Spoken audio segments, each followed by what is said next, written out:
So I don't always record the intros to these podcasts immediately. Sometimes I let it sit, I dwell on the podcast, and I come back with some of the thoughts I think are going to be really, really valuable. I couldn't do this tonight. And to give you a little bit of context of this guest of the podcast, this is a returning guest, and that is Sean Croxton. And for those of you who don't know Sean, he's in San Diego, California. I'm in Hong Kong. There's a huge time difference. And I'm currently sat up at 1:43 in the morning after finishing this unbelievable conversation about money. And I have to get on and talk about it while I'm feeling the emotion I am from this show. Sean is a really amazing storyteller, a man that really can break down information on a number of topics in a fantastic way. And I get off a call with Sean, whether it's through consults that I book privately or the podcast that we've recorded, always feeling smarter and better for it as a result. And this episode is no different. If you struggle with money, if you feel that any time you try and change your ability to generate wealth or save money, the same patterns happen again, this is an episode for you. We talk about these limiting beliefs. What do you feel about making money? How can your actions be actually trying to keep you safe? Why uncertainty is necessary for growth, and much, much more that we talk about in this podcast. This is a really fascinating deep dive into some of the issues that might mean that your marketing course, business course, wealth development, or networking might not be working for you. And how can you start to break that pattern and start to improve your wealth? And also understanding that money isn't evil and the opportunities that money provide can be incredibly powerful. So I really, really hope you enjoy the show. If you want to learn more about Sean, go and find him on Instagram or on his podcast. He's got multiple ones like the Quote of the Day show and his new one, The Mindset Coach. Really good shows to listen to. And if you enjoyed the show, please share on social media tagging myself and Sean. Details in the show notes below. As well as leave a 5-star review on whatever your preferred podcast platform is. And if you want to support the show to allow us to do more of it, the Buy Me a Coffee link below can take you directly to that. But without further ado, I will leave you with myself and Sean Croxton.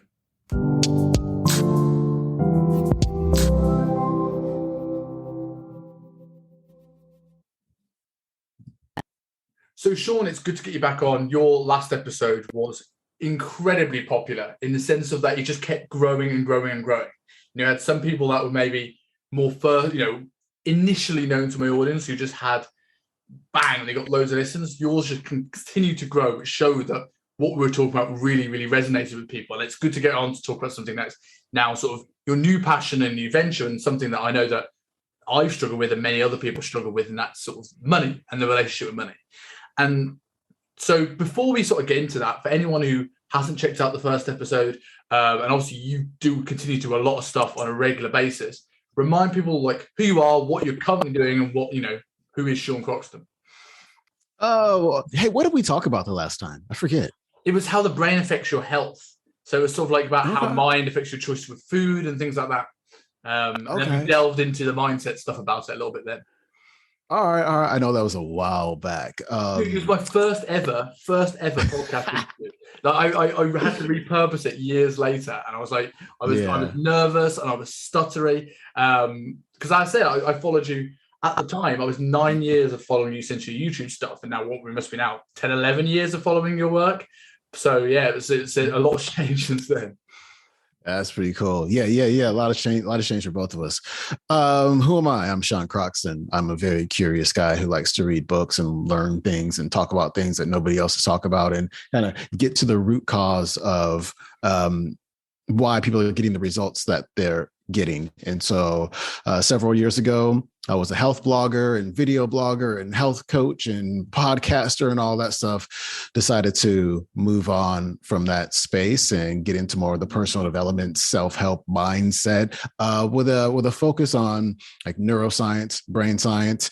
And I started teaching people how their relationship with money and the coding or wiring of their brain was having an impact on their ability to generate more income. So I did that for several years. Now I'm still doing some of that, but what I'm mostly doing is helping online entrepreneurs, especially coaches, to identify their hidden mindset blocks so they can become more confident, so they can be seen and heard and stand out in what's usually a very crowded niche. I think it's very interesting you speak about very early on about how much you like to read books. And that's something that's it's always been very apparent in your work. There's always a book that you'll bring up. There's always something that you're studying or learning. And looking at your career and how it's sort of like gone from the health market and you've sort of developed as you've gone, it's clear that when you've got your mindset on something, you look at mastering your craft. And I was listening to one of your podcasts today about how to make more money, and you saying about mastering your craft being the big thing. So before we delve into sort of like money specifically, one of the big things if someone wants to improve this is improving their financial literacy. And you read so much. I know so many people, myself included, struggle with getting into a good sort of reading habit. How is the importance of reading for you? How has that transformed your business and your life and how you view things? And how do you sort of help people start with either a reading habit or getting into personal development in any field? So, I mean, reading itself, I mean, the more information you have, I think the better you're going to be at something. The other day on the podcast, I talked about the law of compensation, which decrees that the amount of money that you earn will always be an exact ratio to the need for what you do or the desire for what you do. Also your ability to do it and the difficulty in replacing you, right? And so I feel like in order to improve your ability to do something, you have to take in information. You're going to have to develop that skill. And developing that skill is going to be through reading, taking workshops, as well as your personal experience. And so I find that, unfortunately, many people aren't willing to take the time and sit down and read. And that probably has a lot to do with the association of reading with school. A lot of people didn't like school. They had to read boring textbooks. And so they're like, oh, I don't want to do any reading. But, I'm not sure how you're going to get better at your craft if you're not reading. And reading to me is so fascinating because, again, at school, they had you reading boring textbooks, but as an adult, you get to read whatever you want to read. And there's some really exciting information out there that can really help you and also help others at the same time. And so I'm a big fan of it. There's thousands of books in my brain. Some of it's conscious, a lot of it's unconscious. But if I, consider, sometimes I think about like what I knew 5 or 6 years ago when it came to personal development and just my awareness of me and why I do the things I do and what my beliefs are and such. To think 6 years ago how bare the shelves were in my brain. You know what I'm saying? Just like and the way I was thinking and the way I was feeling and the way I was behaving and my lack of awareness back then. And due to all of the books I've read, I'm in a completely different place. Like I don't even know who that person was anymore. And so that's a choice. You can operate from kind of not in a bad way, ignorant place where you just don't really know a lot of stuff, right? Or you can operate from a place of like being well educated and having a different understanding of yourself as well as others. And I believe to get to your second point that, my reading and the books that I read and the books that I recommend and the way that I teach them makes people go, oh, I'm probably going to pick up that book. Why am I going to pick up that book? Because the way Sean explained it showed that there's something in it for me.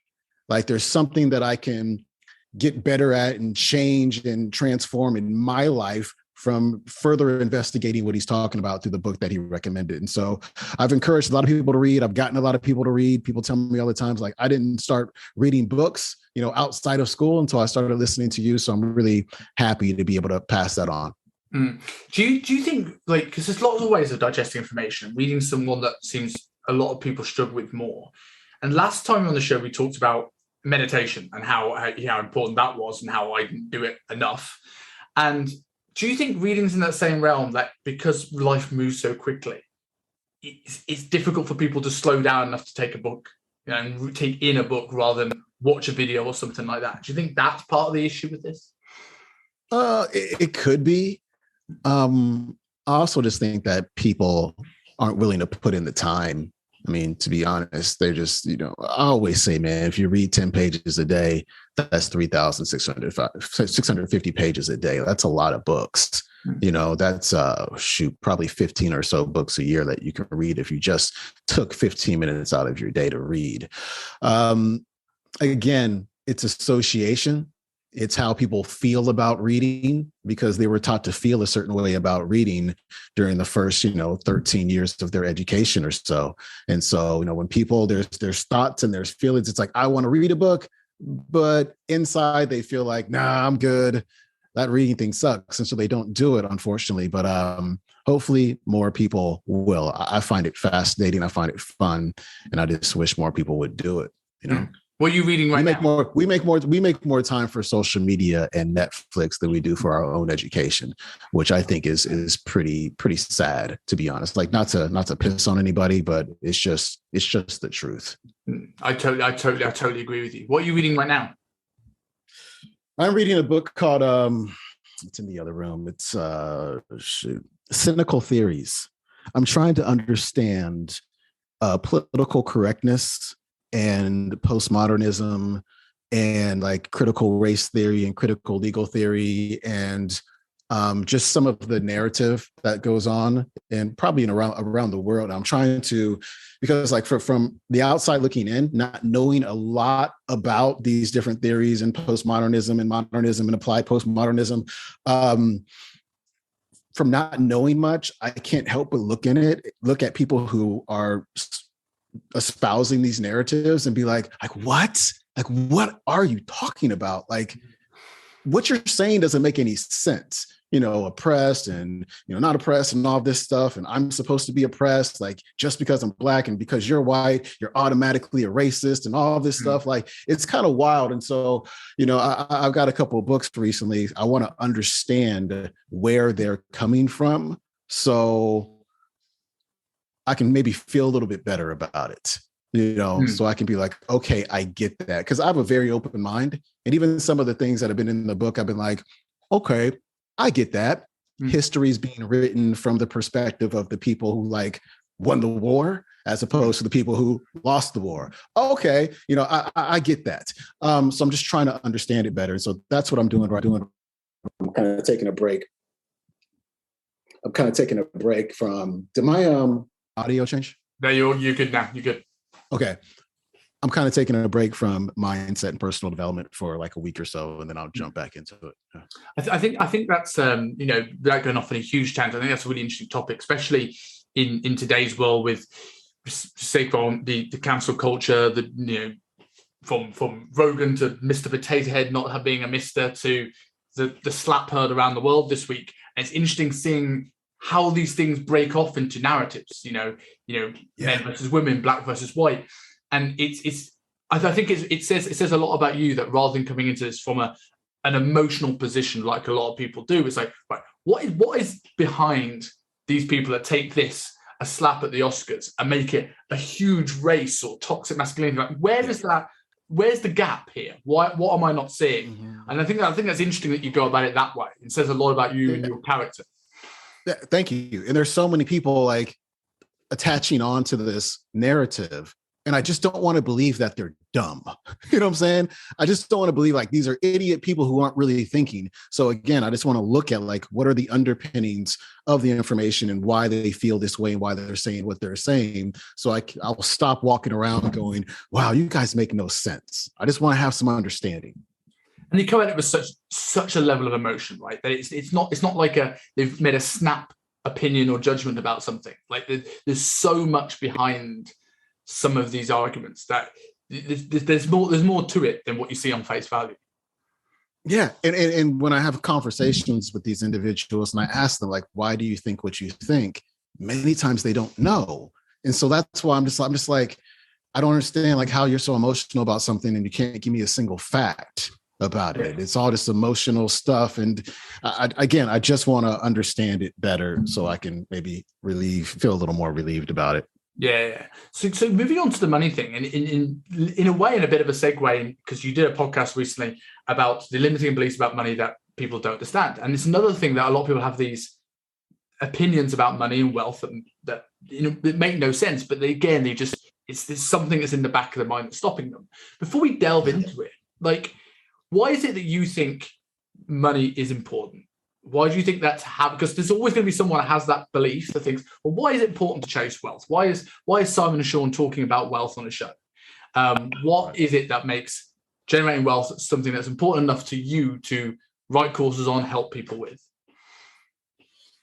Well, I mean, it doesn't have to be wealth. If the meaning of the word wealth is you have to be a millionaire or a billionaire or something like that, that's not what we're talking about, right? If that's your choice, you can certainly do that with the information that I provide. What I mean is just having some financial freedom. I simply cannot believe, when people tell me like money's not important, I'm just like, bullshit. Let's just be honest. Anybody who says money is not important is usually broke and they're stressed out all of the time over money. I used to believe that rich people were obsessed with money and all they thought about was money. And when I really thought about it, I was like, nope, broke people are obsessed with money. And they're always thinking about money, because that's how I was when I didn't have any money. I was like, how am I going to have enough money to pay the rent? How am I going to have enough money to get some new shoes? How am I going to have enough money to feed myself? Like, it's so stressful. And, in the first pages of Wallace Wattles' book, The Science of Getting Rich, he talks about, and I think it's rather true, how it is impossible to live a full life without having lots of money. It's impossible. If you want to, develop your skills, you're going to have to get a coach, maybe. You're going to have to buy courses. You're going to have to attend courses. You're going to have to fly yourself to a seminar. You're going to have to do those kinds of things. If you want your kids to get a great education and you don't want to send them to the public school system, you're going to have to fork out some money so they can go to a better school, right? You're going to have to have some money maybe in your family so you can afford to have babysitters and nannies and things, like somebody to help out. If you want to be healthy, it takes money to buy like healthy, organic, free range, grass-fed food, like on and on. Like all of these things, my friends, require money. And when you don't have money, it's really hard to be healthy. It's really hard to be educated. It's really hard to stay in a healthy relationship. Like the main reason for divorces is money problems. So you're going to need some money. So when people, tell me again, money isn't that important, I call bullshit every single time, because if I were to write that person $100,000 check and be like, here you go, they would take it every time. Let's just be honest. And then we have people who say that, money's not important, but when the lottery is like $1.3 billion, they'll go get a ticket. Well, I don't understand, like that's such hypocrisy to me, that there'll be a line around the block of typically working class people who don't value money. Not all working class people don't value money by any means, but typically working class people are in line for a lottery ticket so they can win money for free when that money isn't really that important. Is the money not important, or is it that you just don't want to put in the risk that you're going to need to do in order to get the reward of more money? I think we have sound bites of things like people say that money doesn't buy you happiness, and it's almost justifying people's feelings of being stuck. Like, if I don't take action, it's a safe space. You've got this safe environment. And when people say that money doesn't buy you happiness, it's like, well, there's levels to this. Like, money buys you freedom. Freedom buys you happiness. And they always say, isn't it like $70,000 a year? After that point, you don't tend to get any happier. But it's up to a certain threshold when you have that more freedom. I actually have this right in front of me because I had a cheat sheet for some questions, and I'm going to ask the audience.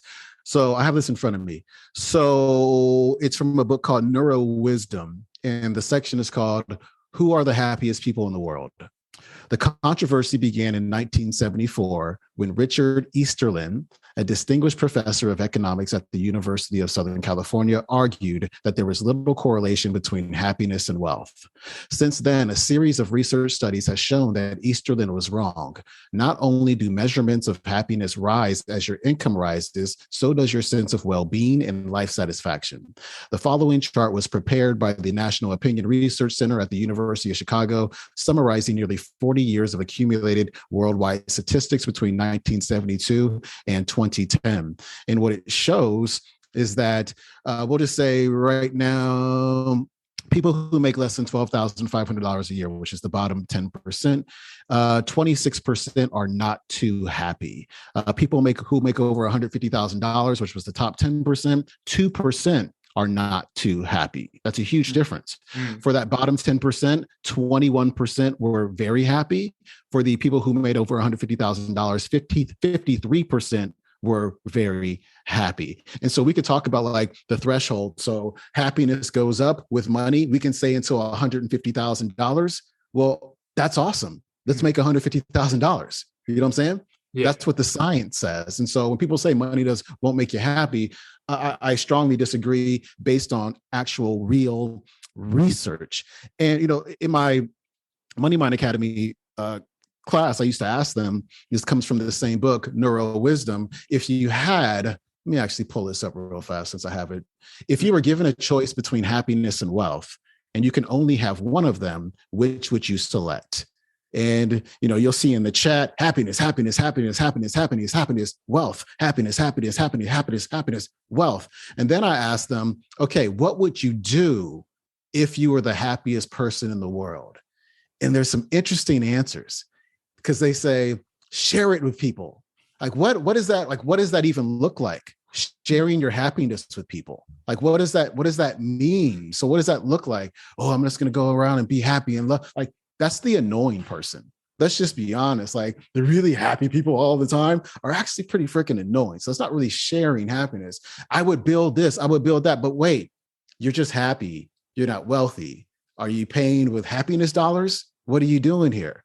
Right? And people go, oh, that's right. I'm just happy. I'm not wealthy. Okay. So it's funny how unconsciously people associate happiness with wealth when they're not even really thinking about it. It's the trip. And so another question I asked is, what would you do if you were the wealthiest person in the world?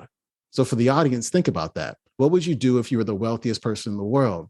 And people are like, I would build hospitals. I would build schools. I would build shelters for battered women.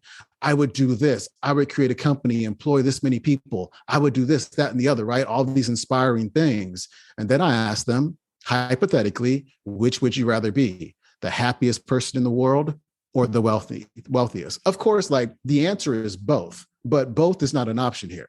What would you rather be? The happiest person in the world or the wealthiest? Everybody, maybe there'll be one exception, says they'd rather be the wealthiest. You know, happiness, the word actually comes from happenstance. And so people have this expectation like you're going to be happy all the time. That is a false expectation, period. Nobody is happy all the time. Life is going to have ups and life's going to have downs. Sometimes you're going to wake up in the morning and not be happy. Other days you're going to be amazingly happy. But what research actually finds is that people who are always looking for happiness tend to be the most depressed because they're kind of looking for something, this 100% happy thing that doesn't exist. And when you're looking for something that doesn't exist and you have that expectation, you're never going to meet that expectation. So you become depressed. And so if you can make more money and do the things that you love and have more autonomy, which means that you could do whatever you want to do, whenever you want to do it, however you want to do it, like that makes somebody happy. You know, imagine saying, I've got enough money in the bank where I can just take the week off. You know, I've got enough money where I can take my family to a dope ass vacation and we don't all have to stay in the same room. Everybody can have their own room and we can eat whatever we want and we can do all the excursions that we want and we don't have to sweat about it. Oh, I can order the lobster and not have to keep getting the chicken. I really want the lobster, but it's market price. And I don't even know what market price is. And I want to ask about market price. Like people who have money don't care what the market price is. They just order it because that's what they want. And so I think money has gotten a Long answer. I think money has gotten a very bad rap, but this is part of our conditioning. This has been wired into our brains. And so we take these actions and we make these decisions automatically without even thinking. It's interesting you talk about that happiness all the time isn't a thing. I had Dr. Pat Davidson on the show a few months ago, and he spoke. We came on initially talking about training and nutrition and things like this, and we ended up speaking about his addiction and his route to happiness and communication issues. And he talked about it like a mountain. There's always shadowy sides of the mountain, and as you go up, you will go back into the light, back into the shadow. But the more you do it, the more you start to get into the shadow. You go, it's okay. I know there's a light side at the end of it because I've been there before. But when you speak about the statistics about people being happier, more wealth, and people saying there's truth behind every statement in that money doesn't buy you happiness. Does this show that it's actually falling in love with the process in order to accrue wealth? That's maybe the difference between people that are happier at the higher income levels to the people that maybe handed this money. And that's maybe where all this is coming from. Well, the process is important, especially those who get to do what they love, earning money. Like most people aren't really doing what they love. They do stuff that they hate every single day. And that's not really a recipe for happiness, right? Mm-hmm. Also, me doing what I love the becoming part. Like the risks that I take, the actions I take, putting myself out there, taking action on my ideas, trying to bring them to fruition. There's growth that comes with every step of that. I have grown significantly as a person. Like the person you interviewed several years ago, like that's not even really me anymore. Like I've moved up a few levels in the video game of life because of what I've done since then, right? Which makes me much happier. And as a result of that, I've been able to earn money. But on the other, another part of this is when you're always behind on your bills, and bill collectors are calling and you don't know like what you're going to be eating next week. And there's not enough to go around and your kids are like, they want this, that, and the other, but you can't provide that to them. And you're fighting with your spouse about money all the time. I'm not sure how you can be happy. That just sounds like a miserable existence. A lot of people are wearing their poverty like as this badge. I don't find poverty to be virtuous in any means, by any means. Like if you are, they say that you're created in the image of God.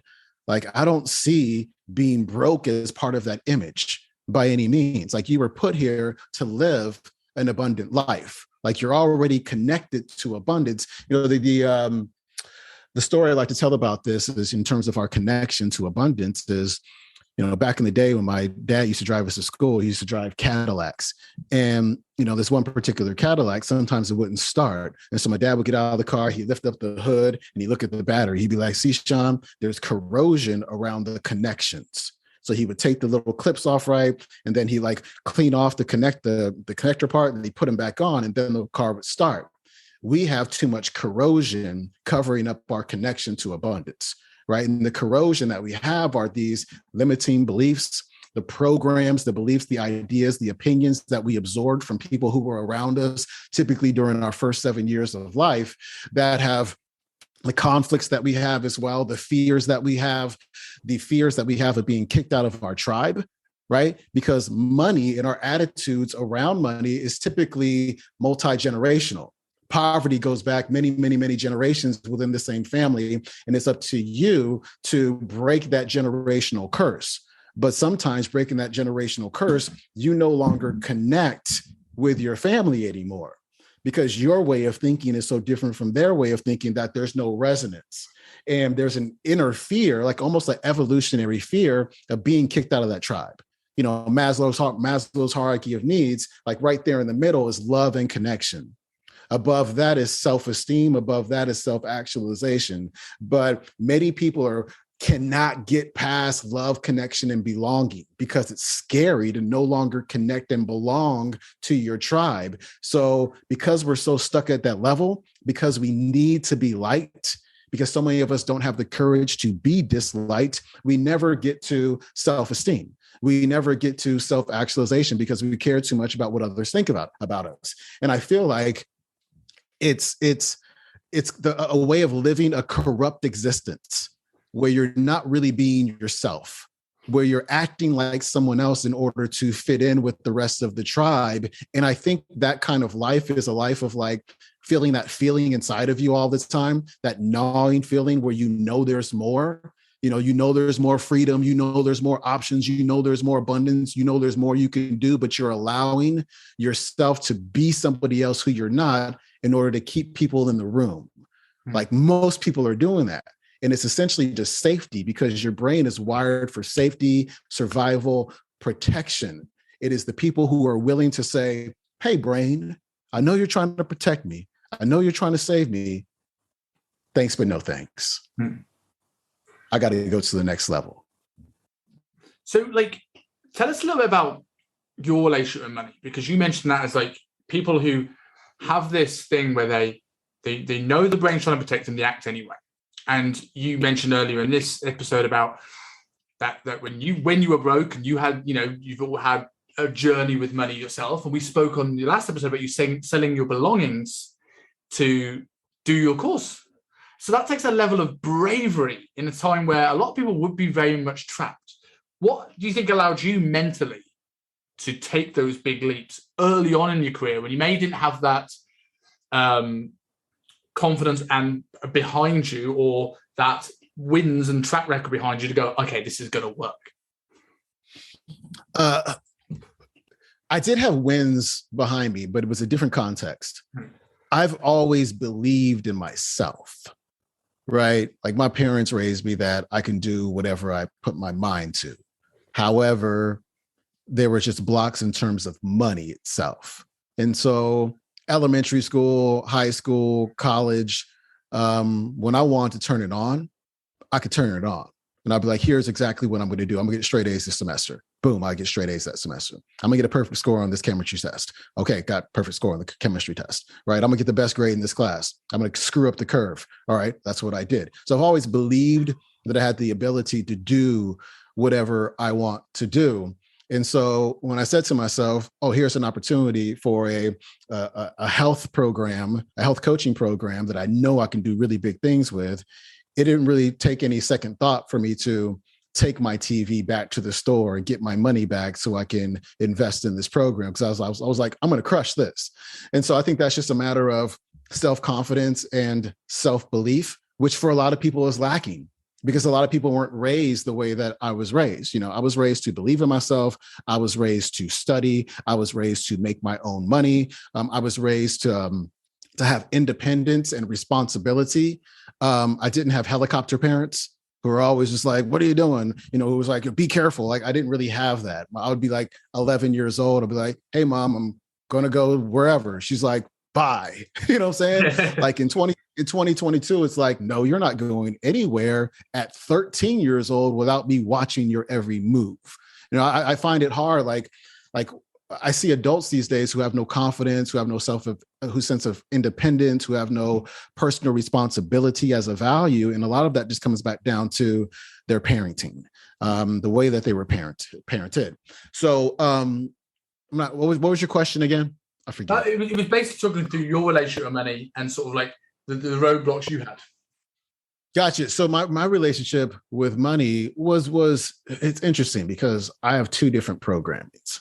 I have like birth through age 10 being raised very well off, right? And then my parents got divorced, and then 10 to 17, like we were broke. And I heard a lot of stuff about, those rich people and, we were the brokest people in my school, some of the brokest people in my city of Alameda. And I just heard so many things about those rich people, those bad people, those people with money, during those times of my life that later on in my maybe mid-20s, when I was really struggling with making money, I had a lot of followers on YouTube. I might have had 30, 40,000 followers on YouTube, but I wasn't making much money. And I was afraid to charge what I was worth. And I had this realization one day, actually two realizations. Number one was that I didn't want to become one of them, right? If I made more money, I was going to become one of them, the other people, the greedy, miserable, rich people that I heard so much about earlier in my life. Also, I learned from Dr. John Demartini that I didn't have a high value on money. money just wasn't very important to me. You know, on the range, like the stove of my values, money and financial freedom, saving, investing, and investing money was way on the back burner. It was like 10 burners back. You know, there were so many things that were more important, such as my social life, such as my health, my fitness, such as like dating, such as like wearing the right pair of shoes, like those type of things were so important to me that I didn't put any energy or have any value or place any or much importance on saving, earning, investing money at the time. And then one thing I did, I was like, okay, and I learned this from Dr. DeMartini. How can earning more money help my social life? How could it help me with my fitness and my health? Okay, I could buy whatever food I want. I can, you know, get any supplement that I want. How can it help with my self-study, my education? I can buy any book I want. I can go to any workshop I want. I can hire any coach I want. Like I can really improve my education by way of having more money. And so that's kind of like, it's kind of like playing Let's Make a Deal with your brain, where you're like, hey, brain, I know this money thing isn't that important, but the things that we value, the things that you consider important, the things that we love, we can get more of that if we have more money. And the brain goes, you know what? You've got a point. That's a really good idea. Let's go. And ever since then, it's been this journey of making more and more and more and more money without excruciating effort. You know what I'm saying? Without like, you know, working 15 hours a day. Yes, I go through my times where I'm just like working a lot, trying to create something, but most of my life, most of my year is pretty chill, where I'm working like 3 or 4 hours a day. And then after 12 noon, I'm chilling. It's kind of nice. See, with that, you obviously mentioned the things that you changed the way you believed in your values based on, if I have more money, I can have more resources for the things that I truly value at that moment in time. And obviously these are very spending orientated. I think one of the things that a lot of people are confused about when it comes to money is you'll see one person talking about money going, it's all about saving, putting money aside, making sure you have enough in the bank for the rainy day. And then you've got other people going, well, if you're cutting out all your coffees to save money, you're sort of defeating the point. Where do you sit on this sort of balance between, like, okay, you need to save money to procure wealth, or you need to make money to procure wealth? I don't believe in the whole, like, you gotta cut your lattes, you know, skip the lattes, cut your Netflix, take shorter showers, get more blankets so you don't have to run the heater at night. Like nobody like saved their way to wealth. You know, like that just doesn't happen. If you tried to save your way to wealth and now we're looking at inflation, oh, you're screwed. You just lost money when you think about it because of inflation. So saving your way to wealth is not going to happen. What my specialty is releasing the blocks and moving past the obstacles that are keeping you from making more money. That's the thing. Because once you remove the blocks, once you get rid of the limiting beliefs, you essentially become a magnet for money. And what I mean by that is like when you get rid of these beliefs and these conflicts and such, you no longer undervalue your services, right? You no longer want to go to a job that doesn't pay you enough, because now that you've moved these blocks, see, one of the biggest blocks is a self-worth block. People don't feel worthy and deserving of making the amount of money that they want. But when we do some things in Money Mind Academy and we identify like what's in the box, the box is your self-worth, and everything that you want outside of the box you can't get because your self-worth box is only so big. And so we do some exercises such as visualization, such as breaking down these limiting beliefs in order to expand the box of self-worth. And so you can actually have the things that you want. But if you got a little box of self-worth, you're never going to have these things that are outside because they don't match who you are as a person. Your net worth will never exceed your self-worth. You probably heard that before, right?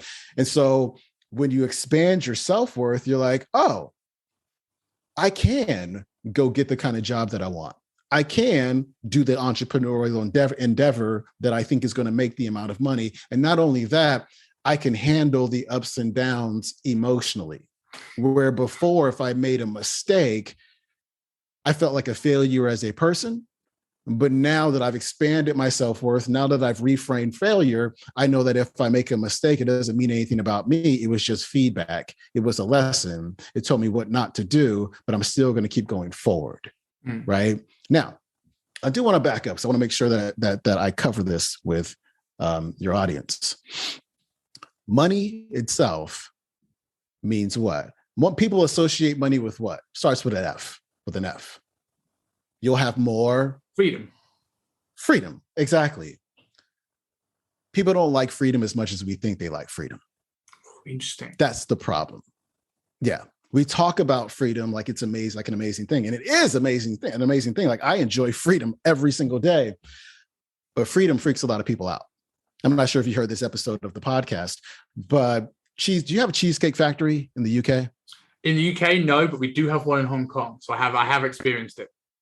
Okay. So the Cheesecake Factory, for those who are watching who haven't been there, their menu is, I think, 24 pages long. There's hundreds of items on this menu. And if you go to the Cheesecake Factory, most people are so flustered. They're so afraid of making a decision. They're so afraid of being wrong that they might pick the wrong possibility. Now, what do they end up doing? They ask the server, what do you like? Okay, I'm going to have that.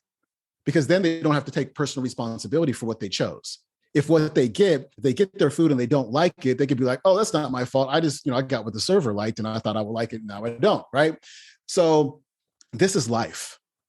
But instead of life having a 24-page menu, life's menu is infinite. There are so many possibilities for your life.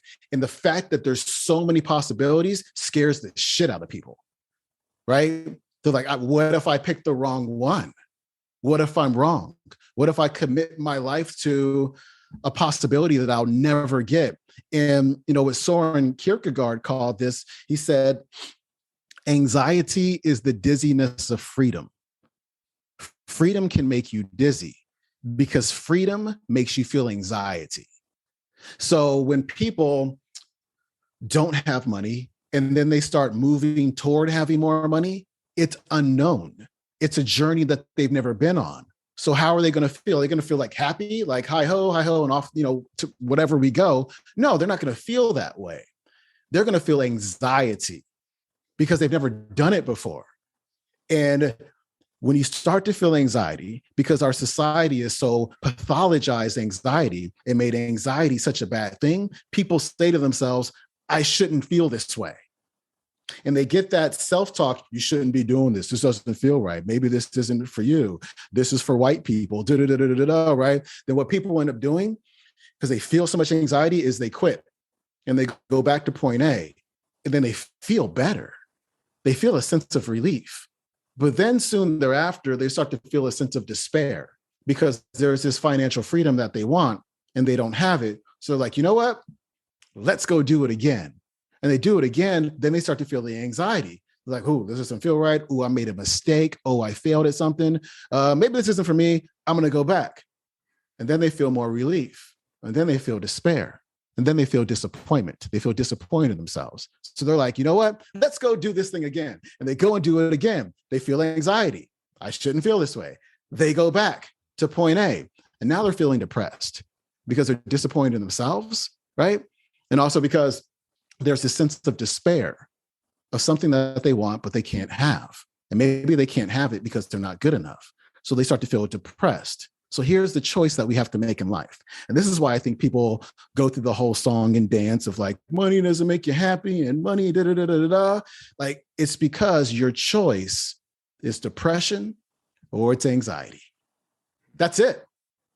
That is a choice of life. To grow or to not grow. When you're not growing, you're depressed. When you're growing, you have anxiety. But instead of framing the anxiety as it's this terrible thing that I need to get medicated for, anxiety to me, because I feel anxiety every day because I'm growing every day, anxiety to me is a sign, it's an indicator of growth, that I'm stepping into the unknown territory of life and I've never been here before. So of course I'm going to feel this way. This is one of the reasons why so many people are broke, because they're afraid of the journey, because the journey makes them anxious and they so pathologize anxiety that they're like, nope, I'm good. I'm just going to make up a story of good and evil because I'm good because I'm broke. And everybody who has money and money itself is evil. So I'm going to hang out over here in my partially depressed, despairing, disappointing state. And I'm going to live in this story as of I'm morally good and people who have money are morally bad. This is what's going on right now, but most people don't know it, unfortunately. It's a commonplace that happens in a lot of things, right? You've seen the same thing in dieting culture, right? You often, when you get people with the anti-diet movement and big and beautiful and this kind of thing, and if you're generally big and beautiful and you're confident and you're happy, be my guest. But generally, it's that same thing. It's the person who's tried for financial growth and failed, in inverted commas, that often says those people are bad, they're greedy. In the same way that people that failed the dieting realm are often the people that now have this negative connotation towards this. And going back to what we spoke about earlier, how much of this do you think is about kind of getting stuck into the process of it and learning to embrace that anxiety? That's the thing. Because a lot of people go into, I'll be happy when I reach X financial growth. I'll be happy when I hit my six pack. And rather than going, I'm going to start to enjoy the things that get me there. Like, do you think that's why there's a failure? Because it's their happiness is living and breathing on this external thing. Yeah. Yeah. That's not how it works. You know, you have to generate happiness along the way. You know, one of my favorite quotes is from Dr. Serini Pillay, and I'm not going to say it perfectly, but he says, optimism is not the effect of success, it's the cause of it. So, you know, many people believe that when they have what they want, as you said, they're going to be happy. Doesn't work that way. Does not work that way. You're not going to get there. You know, in the spiritual sense, people talk about like raising your vibration to match the thing that you want. Raising your vibration is like raising your feeling state, right? I'm going to be happy and whatever, joyful, fulfilled before I get there. That's how it needs to be. But if you're waiting to be happy, here's the thing. A very common thing that happens because people are really setting themselves up for disappointment here. When you set a big goal and you imagine like, I'm going to be so overjoyed when I reach that goal. It's almost like people who write books. They find, and I found this myself when I wrote my ebook, Dark Side of Fat Loss. When you finish the book, the fireworks don't happen. It's a very strange thing. They don't happen. You're like, I thought it was going to like feel like this when I got here. And it usually doesn't. And so when people are like, I'm going to be happy when I get there, you're setting yourself up for disappointment because when you get there, it's usually not what you thought it was or was going to be. It's gold medal syndrome, right? And it's you often people speak about it when they come back from the Olympics and they have this big level of depression that they've never felt before. Like Dorian Yates, the pro bodybuilder, multiple time Mr. Olympia, when he retired, he ended up feeling very, very lost for many, many years because his life had this purpose going for these Mr. Olympias. And I've not to the same extent, but I certainly have experienced it doing like fitness photo shoots and getting incredibly lean. It's an interesting goal because it's something like a lot of people going in on all in on businesses. Every bit of focus and purpose and drive is towards this one day. Everything I eat, everything I do, everything I move. And then Sunday comes, I do the shoot and it's good. And then it's just Monday. Things change. Yeah. It's exactly the same. And now I'm the same person without the drive and purpose that's carried me through the last 3 months maybe in financial world, decade. When you've had people like this who maybe we're skipping a step, but cured wealth through your courses and things like this, you must have seen a lot of this. Like, what is it something that, you found ways of helping people through, or was it the approach that you took to get there defines how easy you are to get through those moments? I'm not sure if I fully understand the question, but what I will say is this. Here's the best strategy for how to not get that let down. Have your next step planned before you finish the first. So when I finish this book, when I lose this weight, here's going to be the next thing that I do. Because that way you don't lose your purpose so quickly. It's like, okay, my purpose of finishing this book or losing this weight, boom, I got it. But I already know what the next summit's going to be. You know what I'm saying? So instead of like going down, like back to the base of the one you just climbed and being like, well, where do I go from here? You get to the top of the summit and you're like, okay, there's the next one we're going to go for. And like, there's the next one we're going to go for. And there's the next one. So kind of planning out your next steps really helps with that instead of being stuck with no purpose going, okay, what am I going to do? With weight loss, I'm going to try to articulate this in the best way I can. One thing that people are afraid of in terms of like going along the journey to whatever it is that they want is the accountability, that you are accountable for what happens here. Like you are the captain of your ship, freaks people out. You are the captain of your weight loss. Like that's a heavy load to hold. You know what I'm saying? To hold with yourself, to hold with the people who know you're trying to lose weight. That's kind of a burden to bear. That's a lot of accountability. A lot of people fall off of their diets because they can't handle the accountability. They're just like, this is just too much for me. I just want to, you know what? That cake looks fantastic. I can release this accountability for a little while. It's going to feel a lot better. And then they eat the cake, you know? And so there's usually some payoff. There's usually some reward for calling a timeout during our journey. The reward is I get to drop this anxiety. The reward is I get to drop the burden of this accountability. The reward is I no longer have to do this alone. Because really, whenever you're striving towards something, you might have people who support you, but you're the person who has to do the thing. And it can feel very alone. So saying at some point, I give up, actually is very relieving for a lot of people. And, you know, one thing that the brain and one thing that all of us are trying to do through our lives is avoid uncomfortable emotions. Like your brain is just wired for that. It's like, you know what? Change is uncomfortable, right? And so we say to ourselves, I'm going to stop. And we make these whole stories around it. But one of the biggest reasons is like your brain gets a dopamine hit from pleasure, like moving toward pleasure, but your brain also gets a dopamine hit from avoiding pain. And so quitting makes us feel good.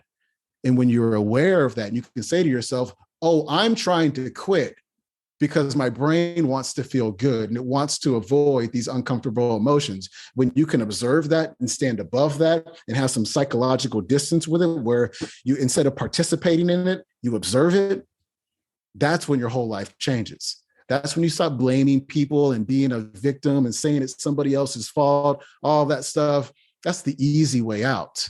Like the real way out is to get to the other side. The only way to get to the other side is by dealing with the anxiety, embracing the accountability, and being willing to be alone. And to also embrace, you know, something that so many people try to push away, which is a sense of agency, right? Agency means that you have control over the circumstances of your life. If you don't have agency, you're never going to be able to achieve any goal, because it's always going to be somebody else's fault, because nothing is out of your hand. Nothing, like everything is out of your hands. You in your mind, you have no control. Like that's a really shitty way to live. Like you just kind of float along with life and, you know, it's always some external force trying to push you around. Like people don't realize how powerful they are. Like what you have in here is just like, there's this miracle inside of your head that can take you to wherever you want to go, only if you use it. But it requires energy. It requires consciousness. It requires a willingness to be disliked. It requires a courage to be kicked out of the tribe in order to get to the next level of life. And that scares the hell out of people. So I see, like when I hear people's excuses, I also hear the truth when I hear their excuses. That's just bullshit. What you're really trying to do is this. Oh, yeah, I am. I suppose that it's a little bit goes back to that freedom thing, right? Like you mentioned earlier on with the Cheesecake Factory, that I want to try and eliminate the personal responsibility for making that choice. And I suppose that's why people, I don't want to make it sound like being in a job and having a steady paycheck rather than running your own business is a bad thing, because it's not. And I think I found one of your latest podcasts really interesting, where you talked about almost taking personal responsibility and ownership within an organization in terms of making money, and you looking at your employer as the customer. which I thought was really fascinating. In that sense of like, that's how to sort of take that ownership and accountability back in a position where people may be in that role to have that safety. It's my boss that dictates how much money I make. It's my family and my social circle that it dictates how many calories I eat. These things become regular occurrences. These are reasons why I stay trapped. It's not in my control. Like, how do you help people who are in that mindset, a fixed mindset, start to take that ownership and start to be okay with that sort of uncertainty, I suppose? I'm honest with them. Uncertainty is life. Like, we're so afraid of uncertainty. Uncertainty is, you cannot escape uncertainty. It is absolutely impossible to escape uncertainty. It's just, and it's so weird because it's almost like a cosmic joke, because our brains don't like uncertainty. Like, they're wired to not want uncertainty, but at the same time, the brain kind of is what guides us through life, which is uncertain. It's weird how that works. And so just being honest with people and saying, here's are some strategies for uncertainty. You know, I did this with my boss brain students the other day.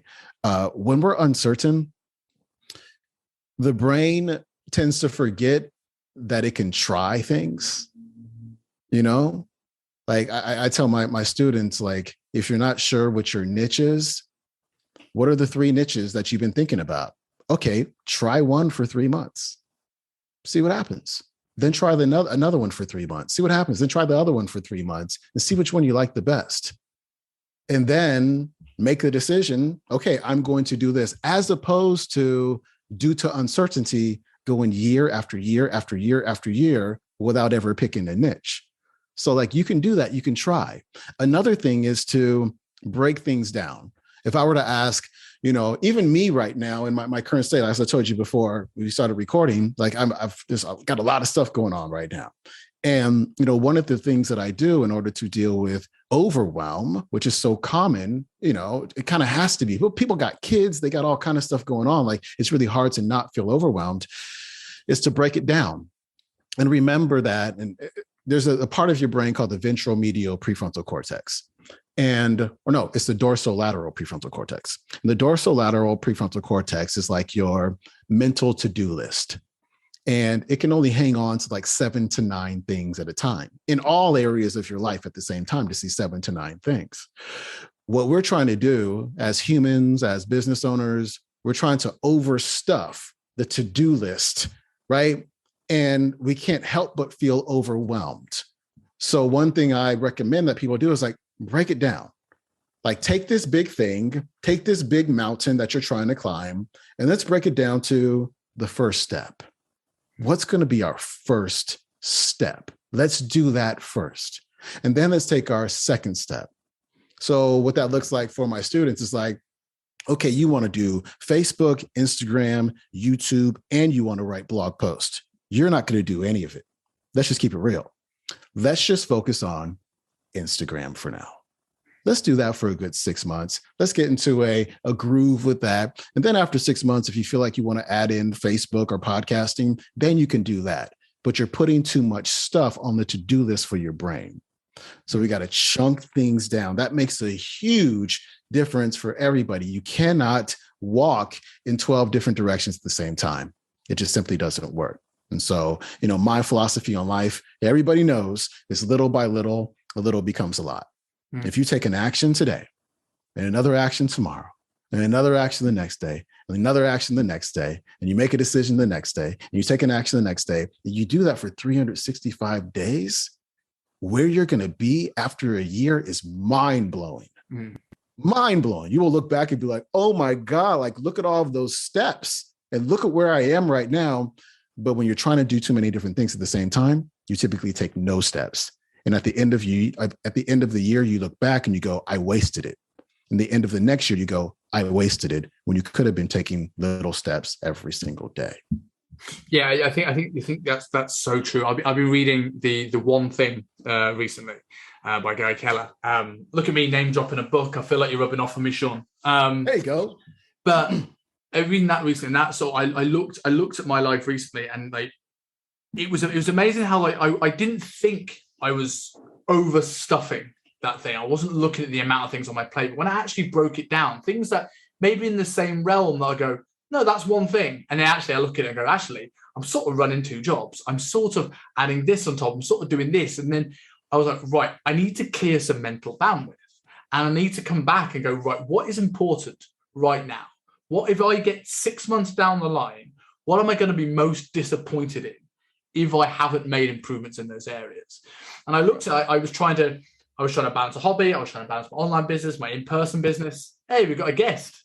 Yeah, Mr. Kobe. I was trying to balance like all these different things around a lockdown, which is you're already going into it with a bit of a half a battery when you're going through a lockdown.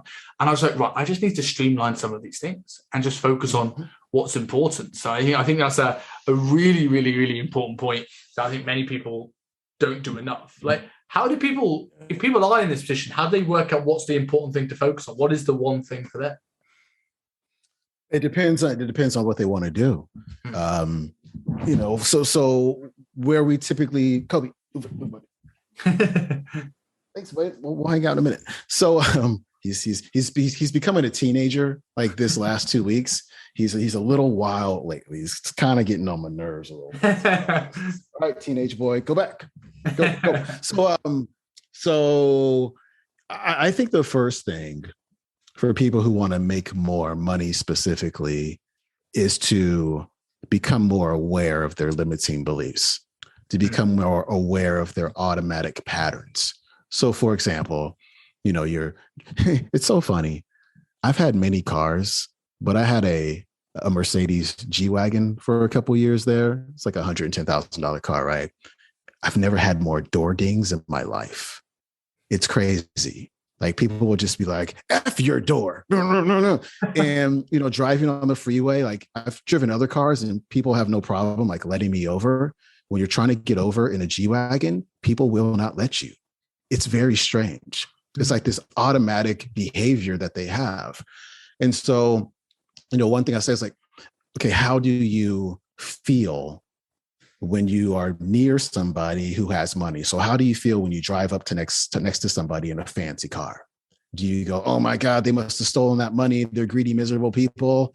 Or do you say, oh, I wonder who they had to serve and what they had to create and what they had to go through in order to have something like that? You know what I'm saying? It's just catching yourself jumping to conclusions about people because of some old belief from a long time ago, some assumption. Maybe what's another one? There's so many interesting beliefs about money. If you make a lot of money, you can't be spiritual. Like sometimes people think this. They go, I'm not going to be able to go to heaven. I can't be spiritual, on and on. Catch yourself and ask yourself the question. Are all rich people, do they have the inability to be spiritual? And of course, the answer is going to be no. And it's kind of funny because where do a lot of us get our spiritual advice from? We get our spiritual advice from rich people. We get it from like Gabrielle Bernstein, is Gabrielle Bernstein? Oprah Winfrey, Marianne Williamson, Deepak Chopra, on and on. These are all rich people. So like our hypocrisies, like our inconsistencies are really interesting when we really think about them. So I just recommend like catching yourself when you get into these automatic thought patterns and breaking down or asking yourself. So actually, let me go to these questions real quick. I think they'll be really helpful and make this more clear for people. For example, rich people are greedy.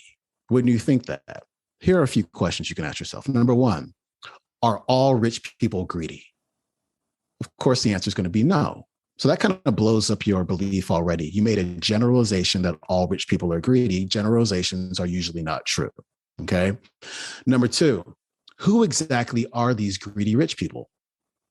What's their names? I need names. Make a list of names for all of the greedy rich people that you know. And they'll be like Trump, and they'll be like Jeff Bezos. And I'll be like, well, fine. I'm not going to argue with you on any of those. I don't know those people personally, but I'm not going to argue. But two people And all rich people are completely two different things.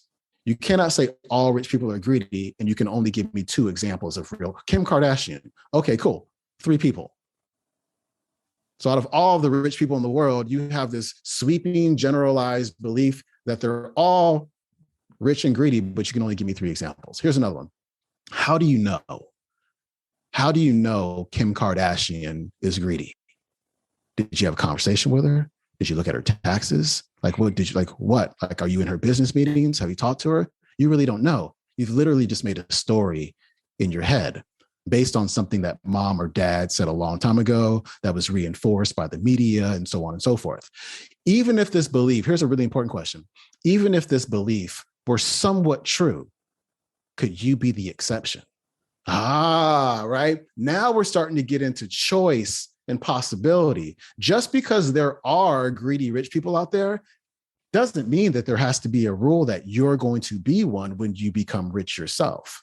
Right? It's so funny how we do that. The brain likes to save energy. It's an energy conserver. So it's like one side or the other. It doesn't like to play in the gray because the gray just requires too much energy and too much thought. So it's just like, we're just going to say all rich people are greedy. And since they're all greedy, then it means that I can't be rich because I'm going to be greedy. Like, no. Another one. This is a really important question as well. How does this belief serve me? Now, let me ask you, Simon, how could a belief that rich people are greedy, how can it serve somebody? I suppose it comes back to that level of safety, right? It keeps them where they are. Yeah, it keeps them safe. It means that it's okay for them to not move towards wealth because all rich people are greedy. It keeps them in the tribe. It keeps them from getting uncomfortable. It keeps them from feeling the anxiety. This made up story keeps people in their boxes for their entire lives when the story itself never really made any sense. It didn't. It was just a protective story, was what it was. How does this belief protect me? Kind of the same thing. It protects you from being rejected, from being criticized, from being seen and heard, from being judged, from being the topic of gossip, from being predated, we'll say, from attracting predators, right? For your money, for people asking for money, like all of these things you're protecting yourself from by having a belief that really made no sense in the first place. Without this belief, who would I be?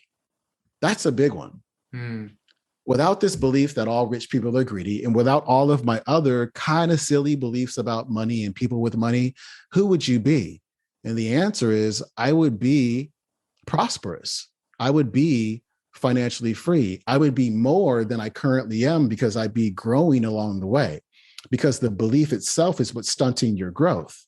Because in order to grow, you got to keep moving forward, but the belief itself is keeping you in place. Imagine if you didn't have that belief. Imagine if you're dating and you didn't believe that all men or all women were cheaters. You'd probably be in a great relationship, but you're seeing dating through a lens of all men or women are cheaters. And as long as you do that, you're probably not going to find the right person. It always becomes a self-fulfilling prophecy, doesn't it? If you think all men and all women are cheating, you're going to be more jealous. You're going to be looking at it. And these things tend to push people away. In the same thing, I'm sure, with wealth. Yeah, the brain it's a belief confirmation machine. That's all it is. It filters reality through the lenses of our beliefs. And so we will generalize, we'll distort, we'll delete information in order to fit our paradigm instead of seeing the world for what it really is. The map that we have in our brains doesn't really match the territory of where we are. We just see it through our beliefs. It's fascinating. It is so fascinating. And so we're belief confirmation machines. We're excuse-making machines. We're story-making machines as well. And most of this machinery is running on autopilot. We don't even know that it's going. And that's where that conscious awareness comes in. And I have to step in and be like, okay, this is not about cutting your Netflix account. This is not about skipping your latte. This is not about whatever. Like, this is about your beliefs. This is about your self-talk. This is about your emotions. What do a lot of people do? Here's the deal. You can take shorter showers. You can skip your lattes. You can do all these silly things that people want you to do in order to save money. But what happens when you really have a bad day and you saved up $869? You're going to the mall. Or you're going to Amazon.com and you're spending your money again because you haven't worked on the emotional intelligence part. And so this is what people do. Just like overweight people use food to feed their emotions, to calm their emotions, people who are broke usually use money to calm their own emotions. Or even to looking cope back, with negative. even looking back to, I always find podcasting fascinating because we always end up going full circle. Every show I've ever done goes back in a full circle. Like we spoke about at the very start about what you're reading now, the same emotional reaction to somebody looking at a world event and finding an emotional attachment to keep them in their viewpoint. It's a subconscious thing with everything we do. We see trends. We've mentioned weight loss. We've mentioned financial matters. We've mentioned views on political matters. They're all that same pattern working over and over again. Mm-hmm. Yeah, that's exactly what it is. We love proving ourselves right. That's just human nature. And when you can step outside of that human nature, your life is going to completely change when you can better cope and manage the anxiety that you feel. That is just part of life, the anxiety and the uncertainty. And you can start taking risks, and you can, know that when you move up to another level of life, there's new people up there. That new level of life is not just like one person, just like up there. Like there's other people up there, like waiting for you to be like, hey, come on, come up here. The view's better, right? We feel better. We have better conversations. You know what it's like. Everybody knows what it's like to hang out with friends that you really don't connect with anymore, but they also make you feel like you belong. But the conversations that you're having, you really don't want to have. You're just there. You're just there talking about things that you really don't want to talk about. And it kind of feels draining. Like there are people who want to have those real conversations with you. They exist, but they're just on the other level. Like, yo, come up the ladder. We're talking about the things that you want to talk about. Let's go. Stop being inauthentic. We talk so much about I want to be authentic. I want to be authentic. Like if you are allowing a lack of courage to be disliked, if you're allowing, your sense of being connected and belonging to your friend group, even though you outgrew them a long time ago, if you're allowing that to keep you stuck, you're not being authentic. You're being inauthentic. You're being corrupt. You've corrupted yourself. You've corrupted yourself in your social life. You've corrupted yourself in your work life because you're going to a job that you hate every day in exchange for money. Right? To me, that is corrupt. And so stop being corrupt. Do what you really want to do. Be who you want to be and be willing to go to the next level. If not, we are going to be up here having a good time anyway. Yeah, I out of superior, not out of, just I want to say something because people tend to take, not out of superiority, but just like another level of consciousness. They're like, you can do this, you can do this, you can do this, you can do this. But a lot of people will be like, no, I'm good. I'm just going to stay down here. I just don't want people to stay down there. The superiority thing is really interesting. I think one of my limiting beliefs around money that I had for a long time, that, when like you can hear things 1,000 times and someone says in a certain way, it's like, it clicked. I remember like one of the things that stopped me valuing my product and service and not charging what I'm worth, and maybe in some ways I still don't, but one of the big breakthroughs for me was I was like, I want to be able to make it accessible to as many people as possible. If I overprice myself, I can't help these people that maybe couldn't afford my product. And I spoke to a guy called Jordan Shallow, who's a big name in the fitness space now, and he was like, I used to try and do that, but if I made my service cheaper, the people are broke, still can't afford that product. And I now have to take on so many people to make ends meet that I haven't got time to help them. If I price myself at the value that I am worth, that allows me to work with fewer people, that frees up more time to make me better at serving them, but also allows me to send a personal voice note to someone that's struggling who can't afford me for free to get them up a peg. And I have more ability to help those people because I have looked after myself and my finances first. And that resonated with me so much. And to go into a couple of closing questions, so I know you've got a very eager dog to go for a walk very, very soon. Can I say something on that real quick? Yeah, of course. That, I will be honest, is something that I struggle with. Hmm. It's almost like, here in America, we're switching over to green energy way too fast but anyway. And the narrative is like, go buy an electric car. Just go buy an electric car. And people who don't have money are going, wait, like, you want me to go buy a $60,000 car? Like, how does that work? I can't afford that. It doesn't make any sense. So sometimes I do struggle with, my Boss Brain Method program. The next time I launch, it's going to be $5,000. I do struggle with, there are those people who really need this information who just can't afford $5,000. And sometimes I think about Henry Ford. Like back in the day when Henry Ford was, creating the Model T, there were other cars at the time, but his was going to be cheaper. So it wasn't like made for like the elites. It was made for people who worked in his factories. And Henry Ford crushed it. He did more volume. He changed the world. So instead of the elite people being able to get the cars, everybody can get a car. So I do struggle with that in terms of the impact that I can have on the world. Do you make 1,000 sales at $1,000, or do you make 10 sales at 10,000, or 20 sales at 10? I suppose the thing I'll flip on that is that if you make 20 sales at 10,000, and that frees up more of your time to do your podcast, to run small groups, to run webinars, for the people that generally can't afford your service to get this information. Because they might not be, if people that can't afford 5,000, probably can't afford 1,000 either.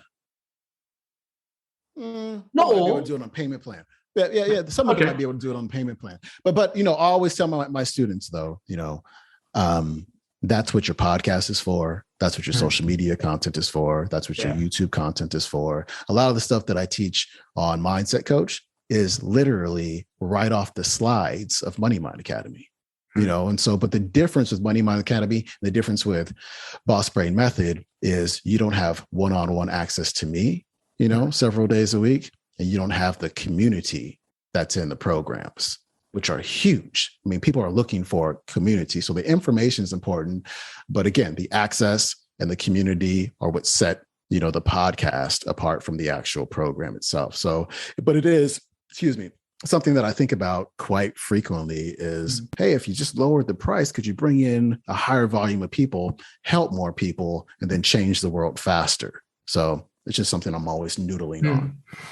So for a couple of closing questions, we spoke about a lot of different things here that hold people back. What was the biggest either bit of advice or breakthrough choice that you made in your life that changed your view on money? I think that DeMartini thing with the values, if you don't value money, you're just not going to have it. It's just not that important in the grand scheme of things. I think that was the big one. I think, as I said earlier, realizing that subconsciously I didn't want to be one of them was a really big deal for me. That's for money. I think in life in general, though, I think one of the most important things anybody ever told me was a couple of years ago, and I was complaining to Dr. Pillay about some things in a seminar I was attending, and mostly business stuff. Like one thing I struggle with in business is like so many people asking me to do things, you know what I mean? And then like returning DMs and all of this stuff. It's just a lot of work, man. And I was complaining about these things, and a couple of days later in the seminar, just kind of offhand randomly, he says, Sean, the reason you don't have the business you want to have is because you're not committed to having it. Once you become committed to having it, then you don't have it. And I was like, this motherfucker's right. And I think that's what's missing for a lot of people. It's something I just watched with Patrick Bet-David. I was finding clips for the QOD show. There's a big difference between I want and I will. It's like, I want this. That's just talk. Saying I will have this is something completely different. Most people want, but they won't will. And that's where commitment is involved. If you're not fully committed to it, it's not going to happen. You know, if you kind of want it, if you're kind of committed to it, if it's easy, if it's like super easy to knock you off your horse as you're riding toward wherever you want to go, you're not in it. If you're going to quit the first time you make a mistake or you encounter an obstacle or you have a little loss, like you weren't committed. I think most people don't know what commitment really means. I think they just don't know. They're not all in. And they got one foot out, maybe even a toe in, and the rest of everything out. And, you know, when you want to spend, I'm always harping on this, when you want to spend hours a day on Netflix, on Facebook, watching your TV, you're not committed, period, point blank. And if you're wondering why you're not getting the results that you want to get, it's usually because you're just not committed to having them. Once you become committed to having them, then you'll have them. I totally agree with that. And you can see it as well. You can see it in people's language when they use words like try. Like that's probably. I think another one is I want sustainable. And I'm not saying a sustainable diet isn't what we're aiming for. Of course it is. But a lot when people, on day one, when people go, I just want to make sure this diet is sustainable before they've even started. And I'm like, what you think is a sustainable life now is going to be different to the end version of you, the version of a sustainable life. Your version of sustainable right now is you giving yourself an excuse or a reason to go, it's a bit hard this. I'm just going to have this cookie because it's sustainable. I don't want to deprive myself. It's like the similar thing. It's like every time I want to not do the work to try and build my business, I go into watch Netflix because I want a sustainable business. And you start to see these languages and these things crop up time and time again where I hear people talk and they're not actually sure of the things they're doing that are self-sabotaging, but I hear the language and I go, there's something. You just haven't told me it yet, or you're not even admitting it to yourself yet. Yeah. You know, what will means, like, I will do this. When people say that, it's scary as hell. It's scary. What will means is I have to jump off this cliff. You know what I'm saying? Like I have to jump. All of the other possibilities that are here, I got to jump off the cliff and they're not coming with me. I'm jumping towards one possibility. I'm cheesecake factoring it. You know what I'm saying? Like that's what I'm doing. That is so scary.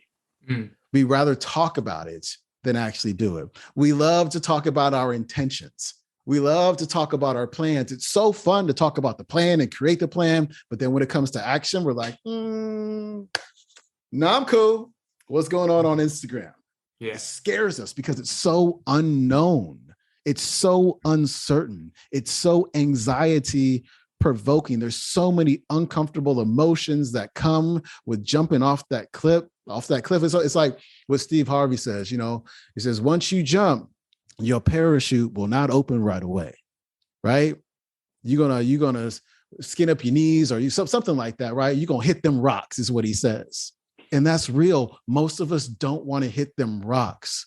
I always encourage people to read biographies. And when you read a biography or autobiography of a successful person, 1/3 trials, 1/3 tribulation, 1/3 triumphs.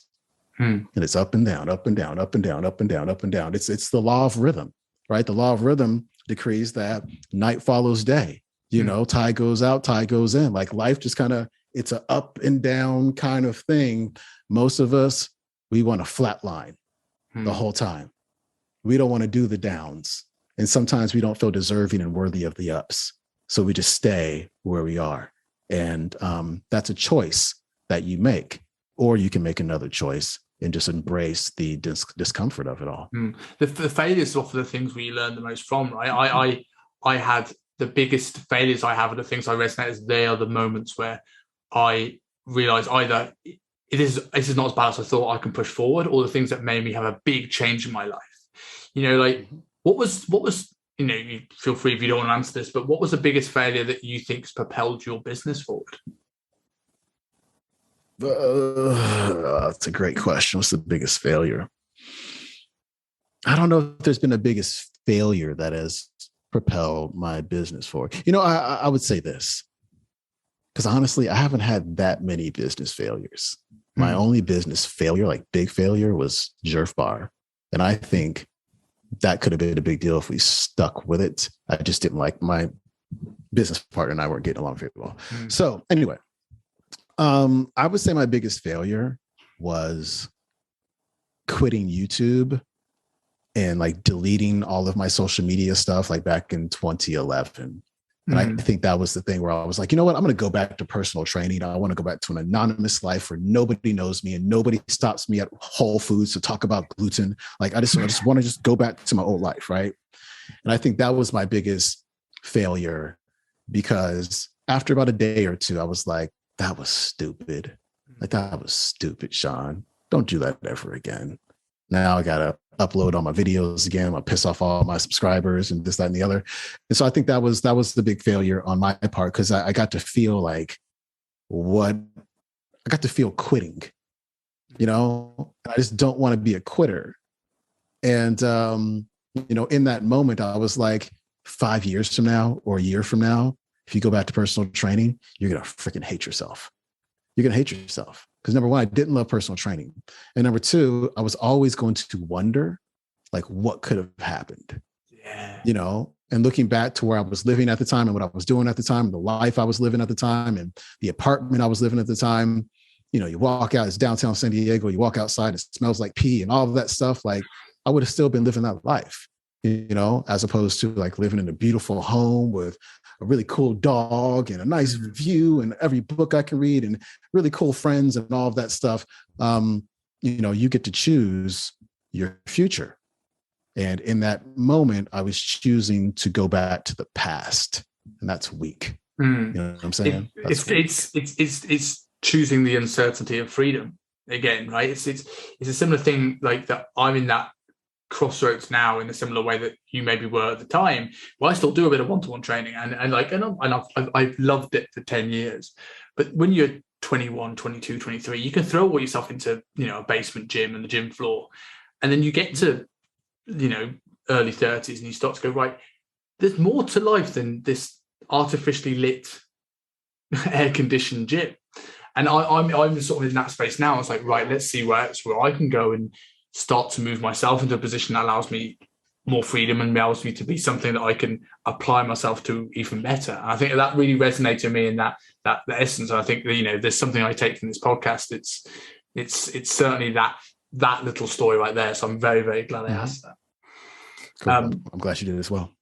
So for just to close off, to allow you to walk your dog, tell people a little bit about what you're doing now, from the Boss Brain method, you know, to Money Matters course. What are you working right now, and how can people get in touch with you? Well, you can learn more about me at SeanCroxton.com. I'm on Instagram at Sean Croxton, though I very seldom post on Instagram. I got a love-hate relationship with Instagram. That's a whole other story. I got podcasts, got the Quote of the Day show. That's on all podcasting platforms. I got my mindset coach, where you just learn a lot of stuff that I teach in my programs for free. But what I'm doing right now is pretty soon, I'm just wrapping up the first cohort of Boss Brain Method. And so what it's for is coaches who have taken multiple online marketing courses and haven't really used them, haven't taken any action, sometimes haven't even finished them, just haven't been able to move the needle in their businesses from the marketing strategy perspective. If you're not doing the marketing stuff, it's probably because you got some mindset stuff going on, typically around being seen, being heard, being criticized, jumping into the discomfort that we talked about today. And it's been fantastic. I have 25 coaches in that program, and 24 of them are creating video content, audio content, creating reels and doing Facebook Lives. And we've been able to do that not just through the mindset things, but also through business strategy, such as like mastering their messaging. Yesterday, we had a workshop on writing their copy for their websites. We have other workshops on YouTube, the best practices for YouTube, podcasting. What else do we have in there? It's loaded. Launching your product with a live event, a live online event, or with a webinar. It's really loaded. So not only do you learn the mindset stuff, but you also get to master the marketing part of it from a base level. And what I mean by that, just really quickly, is a lot of people are like, trying to create an online business, and they don't really know who their market is. They don't know who their niche is. They don't know who their messaging is. So we nail that down first. And once you get your messaging right, then you get clearer on your content. You can write your website very easily because you know who you're talking to. So instead of talking to 4 different avatars at the same time, you're writing copy for this one person that you want to help. And so we always start with the messaging. We'll always start with that moving forward. And it's just been dope. We got 3 more weeks of it left. And it's been very rewarding. It's been very hard teaching this for the first time, but it's been very rewarding to see how far these 25, mostly women and a few guys, have come in the last 8 to 9 weeks. Yeah, that sounds like a really interesting course. I can certainly vouch for the importance of improving your message. Obviously, we got on a call, and the time difference worked slightly in my favor this time. Last time, 1 a.m., getting up, booking in a consult with you to go through the niche and my message, which was certainly really valuable to do that. And I have watched it back, and dragging myself and my eyes open from a nap to try and get here for 1 a.m. But it's definitely, I can certainly vouch for the work that you do. So thanks you again, man. This has been another fantastic interview. I think this has been as valuable, if not more, than the last one. And I think people will get a lot of that out of it. So thank you very much for coming on. Thank you very much, Simon.